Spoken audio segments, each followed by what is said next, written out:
আসসালামু আলাইকুম রহমতুল্লাহি বারাকাতুহু। আশা করছি ভালো আছেন। আল্লাহ পাকের অশেষ করুণা দয়ায় আমি ভালো আছি বন্ধুরা। তো আজকে যে বিষয়টা নিয়ে আমি আপনার কাছে কথা বলবো, দেখেন সুবহানাল্লাহ সুবহানাল্লাহ সুবহানাল্লাহ, মাত্র এই শব্দটা যদি সকালবেলা উঠে আর সন্ধ্যাবেলা আপনি মাত্র 33 বার পাঠ করেন, যা এর যা আমলের ফজিলত, এই শব্দটা এই যে শব্দটা পাঠ করার যা গুরুত্ব আর মহত্ব আপনি বুঝতে পারছেন না, বুঝতে চাইছেন না। পাহাড় পাহাড় পরিমাণ সমতুল্য, যা আপনি কখনো আশা করতে পারেননি। এতটা ফজিলাত আল্লাহ আপনার উপরে দান এবং রহম আর করম করবে ইনশা আল্লাহুল আজিজ। ভাই, শব্দটা হচ্ছে সুবহানাল্লাহ। এটা কমেন্ট বক্সে আপনারা অবশ্যই লিখবেন সুবহানাল্লাহ। এবার আসেন, এবার আমি আপনাকে বলছি, দেখেন সুবহানাল্লাহ বেশ কয়েকটা গুণ আপনাকে এই আমলের ফজিলাত বেশ কয়েকটা আমি আপনাকে বলবো। দেখেন যে সুবহানাল্লাহ নাম্বার 1, যদি কেউ সকালবেলা 33 বার, সন্ধ্যেবেলা 33 বার এই আয়াতে কারিমা পাঠ করেন, সন্ধ্যায় যদি নাও পারেন সকালবেলা মাত্র 33 বার পাঠ করবেন। সুবহানাল্লাহ, হে আল্লাহ সমস্ত প্রশংসা তোমার জন্য, তুমি আমাকে জীবিত রেখেছো। আল্লাহ তুমি আমার রহম করে, তো আমি তোমার নাফরমান বান্দা, আমি পাপী বান্দা, আমি নিকৃষ্ট বান্দা। আল্লাহ তুমি যেমন বান্দা চাইছিলে আমি তেমন বান্দা নই, তারপরেও তুমি আমার আহার দান করো, তারপরেও তুমি আমার রুজি দান করো, তারপরেও তুমি আমাকে শক্ত স্বাবলম্বীভাবে তুমি আমাকে হায়াতে বাঁচিয়ে রেখেছো। তুমিই হচ্ছে রহমানুর রহিম, তুমি দয়ালু এবং দাতা। ভাই, যদি বলেন যে সুবহানাল্লাহ 33 বার ওই আল্লাহর প্রশংসা করেন, সারা দিন সকাল থেকে সন্ধ্যা পর্যন্ত এত পরিমাণ আমার আল্লাহ আপনার জন্য রুজি দান করবে যা আপনি কল্পনা করতে পারবেন না, আপনার ধারণা নেই। টোটাল ইউটিউব জগতে বলবে, দেখেন যে মাত্র 1 সেকেন্ডে আপনি কোটিপতি হয়ে যাবেন। মাত্র 1 সেকেন্ডের মধ্যে এত পরিমাণ ধন সম্পত্তি আসবে, গরুর গাড়ি করে আপনাকে ধন সম্পদ বয়ে নিয়ে যেতে হবে না, মিথ্যে কথা। কারুনের কারুনের মতো সম্পদ আমাদের চাই না। আমি চাই এতটা সম্পদ, যে সম্পদ নিয়ে আমরা খুশি থাকব, যে সম্পদ নিয়ে আল্লাহ সম্পদ দিয়ে আমাদেরকে শান্তি রাখবে।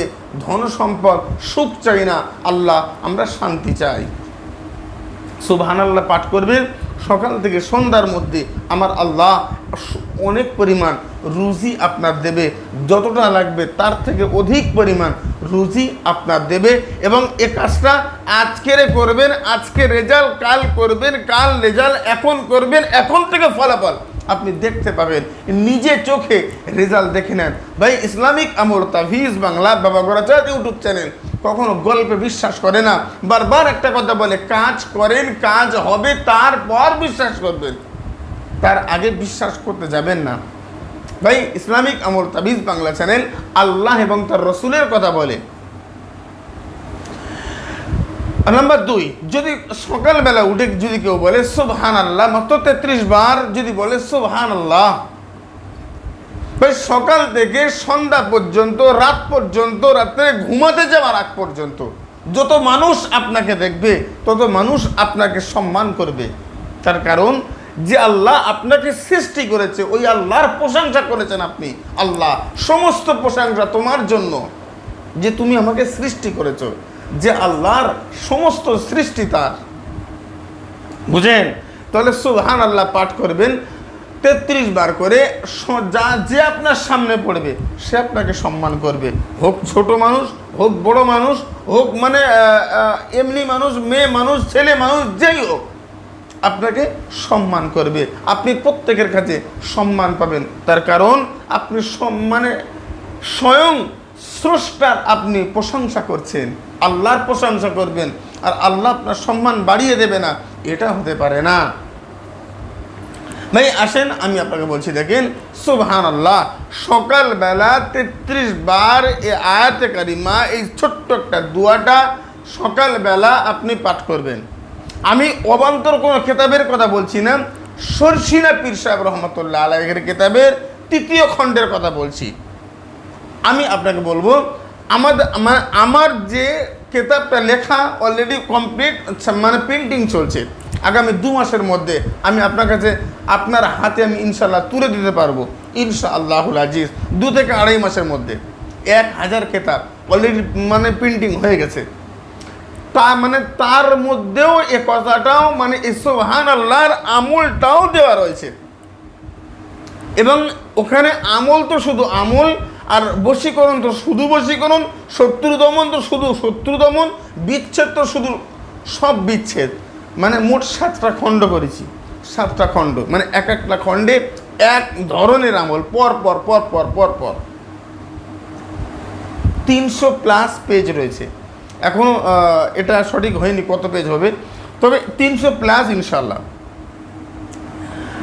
তো আমি আপনাকে নিয়ে বলতে চাইছি, দেখেন না, কেতাবের কথা আমি এই মুহূর্তে বলবো না, তার কারণ হচ্ছে কেতাব নিজের কথা নিজে বলা ঠিক নয়। তো আমি বলছি যখন কেতাব হাতে পাবো, আপনার কাছে যখন স্ক্রিনে দেখাবো, তখন ব্যাস ঠিক আছে।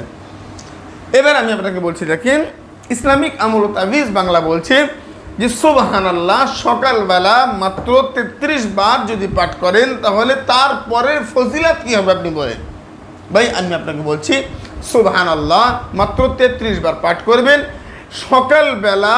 এটা করে এই 33 বার পাঠ করে মন থেকে, অন্তর থেকে পাঠ করবেন। আল্লাহ আল্লাহ সমস্ত প্রশংসা আপনার, এরকম চিন্তা ভাবনা নিয়ে 33 বার পাঠ করবেন। তারপরেই আপনি চিন্তা ভাবনা করবেন, আল্লাহ সমস্ত প্রশংসা তো তোমার জন্য করলাম আল্লাহ, এবারে আমি অমুক কাজে যাচ্ছি, আমি তমুক কাজে যাচ্ছি, এই কাজটা আমার হাসিল চাই, এই কাজটা আমার লাগবে। কমেন্ট বক্সে লেখেন না সুবহানাল্লাহ। যারা লিখবে প্রত্যেকের ক্ষেত্রে মন থেকে অনুমতি রইল, কাজটা করে দেখেন না, খোদা পাক যদি চায় তার দয়া রহম আর করম হবে ইনশাআল্লাহ। আমি আমি আপনাকে গান বলতে বলছি না, গালাগালি করতে বলছি না, বাজে কোনো কথা বলছি না, কোনো কুফরি কালাম বলছি না, কোনো আমি টোটকা বলছি না। মূল কথা হচ্ছে আমি বলতে চাইছি, আমি তো আল্লাহর নাম নিতে বলছি। আল্লাহর নাম নিলে আপনার কোনো আল্লাহর নামে প্রশংসা করলে আপনার কোনো ঈমান যাবে না, আপনি কাফের হয়ে যাবেন না। হ্যাঁ, কাজ হবে না হবে সেটা আল্লাহর হাতে, কিন্তু আপনার সওয়াব হবে, আপনার নেকি হবে, আপনি করুন। আমি আপনাকে বলছি, দেখেন তাহলে এবারে দেখেন, এবারে যে মানে সময়টা হচ্ছে সেটা হচ্ছে যে আপনি যে কোনো কাজে যাবেন, যেখানে যাবেন, যার কাছে যাবেন, আপনাকে দেখবে, আপনার কাজ হাসিল করে দেবে ইনশাআল্লাহ। কোনো অফিসের জবের জন্য গিয়েছেন, চাকরির জন্য, চাকরির ইন্টারভিউ, সকালবেলা যেহেতু আপনার পাঠ করা রয়েছে সুবহানাল্লাহ 33 বার পাঠ করা রয়েছে, আপনি শুধু সামনে গিয়ে দাঁড়িয়ে যাবেন, ব্যাস আপনার চাকরি ফাইনাল ইনশাআল্লাহুল আজিজ। খোদা পাক যদি চায় তার দয়ার রহম আর করম হয় ইনশাআল্লাহ। আপনি কাজটা করে দেখতে পারেন। আপনার অফিসের বস আপনার কথা শুনছে না, সকালবেলা যেহেতু আপনি পাঠ করে রয়েছেন সুবহানাল্লাহ, তারপরে আপনি আপনার অফিসের বসের সামনে যাবেন, যে আপনাকে দেখে গালাগালি করবে, আপনাকে চাকরি থেকে বাদ দেওয়ার জন্য চেষ্টা করছিল, তার সামনে যাবেন। আপনি তো আল্লাহর নামের প্রশংসা করেছেন, আর ওই আল্লাহর কাছে সাহায্য চেয়েছেন। ইয়্যাকা না'বুদু ওয়া ইয়্যাকা নাস্তাঈন, আল্লাহ তোমার নামে জপ জিকির করি, তুমি আমাকে সাহায্য করো। পৃথিবীর কোনো দেবদেবী, পৃথিবীর কোনো পাথরের কাছে গিয়ে নমো করিনি, পৃথিবীর কারোর কাছে যাইনি, তুমি আমার স্রষ্টা। হিন্দু ভাই, জৈন ভাই, শিখ, ইহুদি, নাসারা, বৌদ্ধ, সমস্ত ধর্মের ভাই, আমি প্রত্যেকের ক্ষেত্রে বলবো সুবহানাল্লাহ। আল্লাহর প্রশংসা এটা অনেক পরের কথা, আপনি প্রশংসা করছেন ওই সৃষ্টিকর্তার, যিনি আপনাকে সৃষ্টি করেছে। ঈশ্বর, ভগবান, গড, আল্লাহ, যে ভাষায় বলেন না, আমার সমস্যা নেই, আপনি বারবার বলবেন। আপনি আরবিতে বলতে সমস্যা হলে আপনি বাংলায় বলেন না, যে সমস্ত প্রশংসা হে গড তোমার জন্য, কারণ তুমি আমাকে জীবিত রেখেছো, তুমি আমাকে আহার দাও, তুমি আমাকে ছোট থেকে বড় করেছো, তুমি আমাকে সমস্ত দিক থেকে তুমি আমাকে সাহায্য করো, তুমি আমাকে পানি পান করাও, তোমার রহমত দেখে আমি বেঁচে রয়েছি। তাহলে প্রশংসা তোমার পাওয়ার, তুমি অধিকার, তোমার যোগ্য, তাই আমি তোমার কাছে বলছি, আমি তোমার গুনাহগার বান্দা। 5 ওয়াক্ত নামাজ পড়েন, হালাল খাদ্য খান, সত্য কথা বলেন। ইসলামিক আমল তাবিজ বাংলা চ্যানেলে ছোট্ট ছোট্ট আমলগুলো করে রাখেন না, খোদা পাক যদি চায় তার দয়া রহম আর করম হয় কিনা। ভাই আমি আপনাকে বলছি সুবহানাল্লাহ, সকালবেলা 33 বার যদি সুবহানাল্লাহ বলেন, দেখেন আমি বলছি, দেখেন এটা অবন্তর একটা কথা, সুবহানাল্লাহ যদি 33 বার যদি কেউ একবার সকালবেলা প্রতিদিন পাঠ করে, আর এই আমলটা যদি টানা 41 দিন পার হয়ে যায়, 41 দিন, হযরত শমসিনা পীর সাহেব লিখছে যে তার মধ্যে একটা অলৌকিক শক্তি কাজ করে, অলৌকিক শক্তি, আপনি বুঝতে পারবেন না। যখন আপনি আমলটা করবেন, তারপরে আপনার সামনে কোনো মানুষ এসে 1 সেকেন্ডের মধ্যে সে আপনাকে দেখে আপনার বশ হয়ে যাবে, আপনি মানে আপনার ধারণা নেই। কি সর্বনাশ যে সুবহানাল্লাহ আল্লাহ সকালবেলা করে আমি মাত্র 33 বার করে পাঠ করি, আর এটা টানা 41 দিন করেছি বলে যে আমার সামনে সে আমার কাছে রেগে এসছে, রাগারাগি করে আমার সঙ্গে ঝগড়া করবে বলে এসছে। আপনি পাওনা মানে আমি ঋণী, যে পাওনাদার আমার কাছে টাকা নিতে এসছে, আমার কাছে টাকা নেই, আল্লাহর কসম করে বলছি সুবহানাল্লাহ ওই আল্লাহ সাহায্য করবে। আপনি নিয়তটা খাঁটি করেন, আল্লাহ তুমি আমাকে টাকা দিলে আমি তাকে টাকাটা দিয়ে দেব, তাহলে সে আপনার কাছে আসবে। সে আপনার কাছে আসবে, আসার পরে দেখবেন আপনার মুখের দিকে তাকিয়ে তার মনে আমার আল্লাহ অটোমেটিক রহমত দান করবে, অটোমেটিক রহমত দান করবে তার অন্তরে। আপনাকে দেখে সে দেখে বলবে ভাই আপনার যখন সুবিধা হবে, আপনার যখন ঠিকঠাক মনে হবে তখন আপনি টাকা দেবেন, তার আগে আমি আপনাকে আর চাইবো না। দেখেন না আমলটা করে এতটা গুরুত্ব, এতটা ফজিলা। গতকালকে দিয়েছিলাম বিসমিল্লাহির রহমানির রহিমের আমল, আজকে দিলাম সুবহানাল্লাহ। কমেন্ট বক্সে লেখেন সুবহানাল্লাহ। এই ছোট্ট ছোট্ট বিষয়গুলো আমাদের সামনে পড়ে রয়েছে, এগুলো বাদ দিয়ে আমরা পুতুল নিয়ে বান মারছি, আমরা বশীকরণ করছি, আমরা এই করছি ওই করছি। আমি বারবার আপনাকে বলছি, ইসলামিক আমল তাবিজ বাংলা বলে যে আপনি নিজে রাত্রে ঘুমের আগে আয়নার সামনে দাঁড়িয়ে যাবেন, আয়নার সামনে দাঁড়িয়ে আপনি আপনাকে প্রশ্ন করেন আব্দুল আরিস তুমি কি ভালো, তুমি মানুষটা কেমন, দেখবেন দেখবেন দেখবেন। যদি আপনার মনে হয় যে আপনার আয়নার ছবি আপনাকে উত্তর দিচ্ছে যে হ্যাঁ তুই ভালো, আল্লাহর কসম করে বলছি কালকে থেকে আমলটা করে দেখেন, ইনশাআল্লাহ একটা সুইচ টিপলে বিদ্যুতের আলো জ্বলতে যত দেরি হয় তার থেকেও দ্রুত এ কাজ আমার আল্লাহ আপনার উপরে রহমান করম দান করবে। ভাইরে আপনি ঘুমের আগে বালিশে মাথা দিয়ে চোখটা বন্ধ করে আপনি চিন্তা করেন, আপনাকে প্রশ্ন করেন আমি ভালো তো, সারাদিন যা করলাম সব ঠিকঠাক তো। যদি মনে হয় হ্যাঁ ঠিক, তাহলে আর আপনি আর পিছনের দিকে আপনি তাকাবেন না।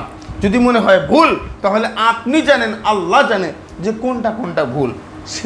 সেইগুলোকে আমি আর আপনি ওই ভুলগুলোকে আস্তে আস্তে আস্তে যদি আমরা বর্জন করতে পারি, আজ না হলেও কাল আমরা মানুষের মতো মানুষ হয়ে উঠব। হিন্দু নয়, জৈন নয়, খ্রিস্টান নয়, ইহুদি নয়, কেউ নয়। আমার কাছে মূল বক্তব্য হচ্ছে জাতি আমরা একটা, সেটা হচ্ছে মানুষ, ধর্মে আমরা একটা, সেটা হচ্ছে মানবতা। মূল বক্তব্য হচ্ছে মানুষ হয়ে মানবতা পালন করতে হবে। ইনশাআল্লাহ স্রষ্টার প্রশংসা করবেন, ইনশাআল্লাহ স্রষ্টা গায়েবীভাবে আপনার উপরে রুজি দান করবে, স্রষ্টা গায়েবীভাবে আপনার উপরে সাহায্য দান করবে ইনশাআল্লাহুল আজিজ। আজকের আলোচনা আমি দীর্ঘায়ু করব না, শুধুমাত্র কমেন্ট বক্সে লেখেন সুবহানাল্লাহ। সুস্থ থাকেন। আসসালামু আলাইকুম ওয়া রাহমাতুল্লাহ। আল্লাহ হাফেজ।